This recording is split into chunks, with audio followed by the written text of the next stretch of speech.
So we played the first thing that came to our heads, which just so happened to be the greatest song in the world. Have you guessed what beer it is? That's right, Tribute. So we've got St Austell Brewery today. St Austell Brewery in Cornwall, not in Dorset or wherever else I said they were last time. Yeah, Cornwall. Well, what can I say about this beer? Don't know any stories about it? No, apart from that silly stupid song at the beginning, which has got no actual link to the beer at all. But knowledge, innovation, St Austell's Brewery, Cornwall's Pale Ale. Welcome any new visitors to my beer review channel. I review beer at a bargain price, or anything that comes in for like a deal. Or this, for instance, is £1.50. So I think usually it's about £1.70 a bottle, but it comes in as a deal at £1.50. So you get 4 bottles for £6 at Tesco's. Just done most of the Aldi stuff, so I'm going to start moving around. I'm trying to go for more bargainy places, so I'm going to try and move to Lidl next and some of their beers. And then I'm probably going to, every now and again, I get stuff from Own Bargains or B&M or wherever I see cheap beer. If I'm going to Morrison's, there's quite a few for £1 at Morrison's at the moment, my dad was telling me. So anyway, let's not digress, let's talk about the beer. So what is that saying to us? We'll look at that. Tradition, it's steeped in tradition, I think, this brewery. You've got like a little castle there on its little badge. You've got some dates, established in 1851, so it's got some age to it, this brewery. And do you know what? I have never ever had a bad St Austell's beer. In fact, I brewed their proper job the other week and I loved it. I think I give it like a 9 out of 10. It was an outstanding beer, really good. I've had this before and I do remember liking it, but it was a while ago and I've got to review it as I taste it today. So here we go. Ooh, oh God, it smells good. It smells lovely, lovely and fresh. Yeah, it's not got like these massive tropical aromas that you get from these cons. So I thought someone watching me do a beer review then. like you would, you know, people think I've got better things to do. So it hasn't got those like massive European, or not European, continental American, South African, Australian hops in it. It's got probably, it might do. Smell it, it might be a Cascade or something in there. But it's got British hops in it, but they still smell fresh. They still got that citrusy quality to them. It does smell like there's something continental in there, actually. Like a Cascade, maybe Cascade, something like that. I don't know. Anyway, yeah, 4.2%. Let's see what she looks like in the glass. So those are you that are new to my channel. I try not to read what's on the back because I want to make my own judgments first of what I think the beer's like. Sometimes it's completely different, sometimes, but it's all about my opinion at the end of the day, and that's all it is, my opinion. All right, so don't take anything I say seriously because I'm not a beer expert. I just do it for fun. Yeah, so it's got a lovely golden colour. We've got about half a finger's worth of white fluffy head. The carbonation's nice and light. It's not being pumped full of CO2. It's not bottle conditioned though. It's nice and clear. So here we go. Let's go in. Yeah, so you're getting that freshness. So there's a little bit of lemon. There's a little bit of lime on this. It's very subtle, almost like when you have a lemon shandy. It's almost got that, like, not artificial by any means, but lovely freshness to it. Almost slightly lager-esque, actually. Anyway, let's go in there.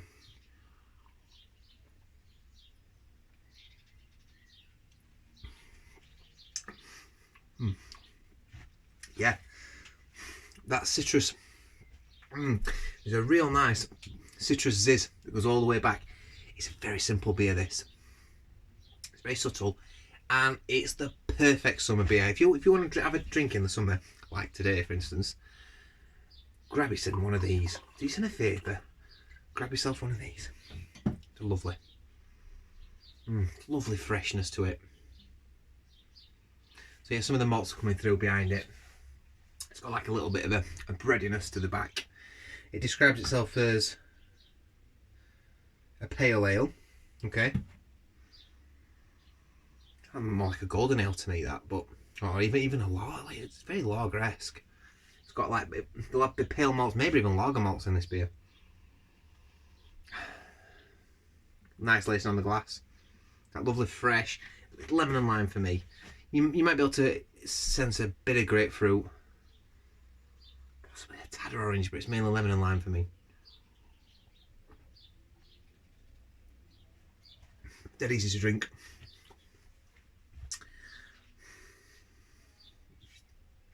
Carbonation pushes the beer around your mouth really nicely.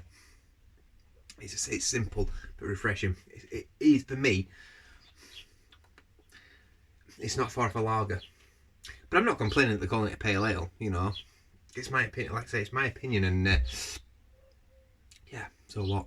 But I could get away with it. If that someone told me that were a lager. It reminds me a little bit of the Guinness Pilsner, actually. A bit better than that, though. Although that is quite nice, still. Something else I think I reviewed a while back. I think I reviewed it anyway, can't remember. Excuse me, why? Yeah. 150. Worth it. Anyone overseas watching this, if you want a good example of a really good quality beer. I wouldn't say it's quintessentially British though. It's not.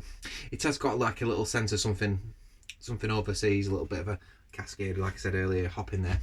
But it's a really solid beer, really sessionable, really easy to drink. You see, I'm going down here getting down a full bottle in this review.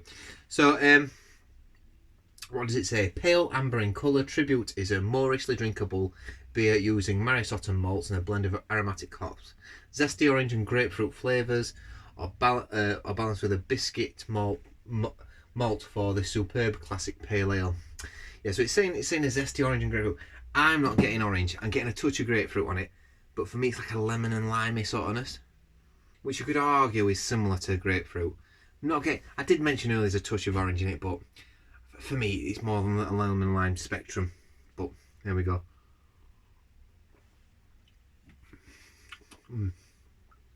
It's lovely.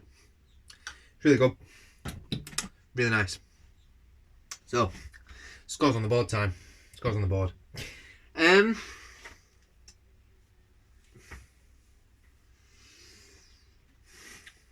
There's actually nothing wrong with this beer. What can I get for £1.50? Listen,